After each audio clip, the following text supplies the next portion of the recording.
It's been 20 minutes now, and we're going to take our rotor out of the vinegar. And as you can see, it's pristine and perfectly clean. If you want to see what this looked like before we started, just go back to the last video. All right, next, all I'm going to do is just go wash this off with some dish soap and a soft bristle brush. I'll be right back. And there we go. It's all clean. Now, a word of caution. With rotors, it is so important that you do not drop these because this brass is kind of soft and it can ding easily. So setting it down too hard inside of a sink or a tub or wherever you're washing it out, you can cause some damage. So you have to be very careful with these rotors. Now, as we get ready to reassemble the French horn or anything with rotors, we want to carefully look in the top. You should see a marking. This one's kind of hard to see on the camera, but right there, there's stamped a number 1. All we're going to do is put the long stem in, now that we flip the horn over, carefully back into the casing. And we want to give that a good spin to make sure that it is clean and moving freely. Now that I've confirmed that the rotor spins freely, I can go ahead and put some oil in it and get ready to put the top cap on. I'm going to put some spindle oil right here on the spindle. This is just a little bit thicker of an oil, and I use all synthetic oils here in my shop. And you can put some oil, rotor oil, on it at this time as well. Next, you're going to make sure you have the correct cap. You can see the number 1 stamped right there.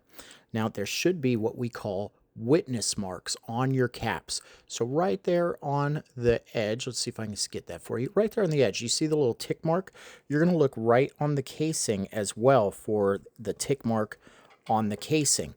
And it is right there. And that's how you know which direction the valve casing or the cap goes. So you're just going to press that gently onto the top.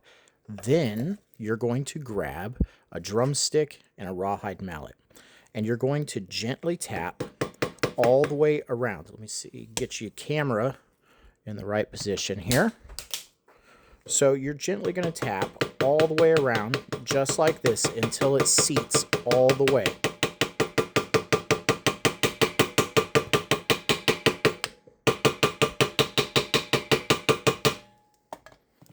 And we'll know it's seated all the way when the top of the rotor is flush with the cap.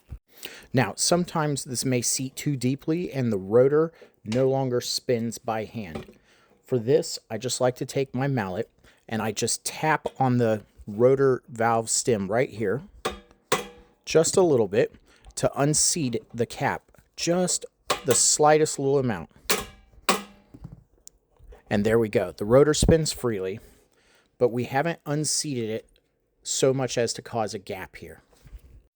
Next, we're going to look at the shape in our rotary stop arm, and we're going to match that to the top of the rotor.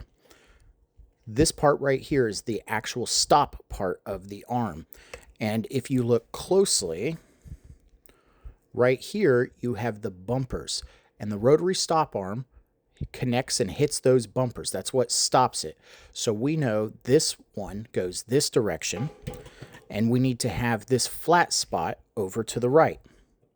Once we have the rotor in the correct position, we can just simply slip that back on and reinstall the rotary stop arm screw. And there we have it.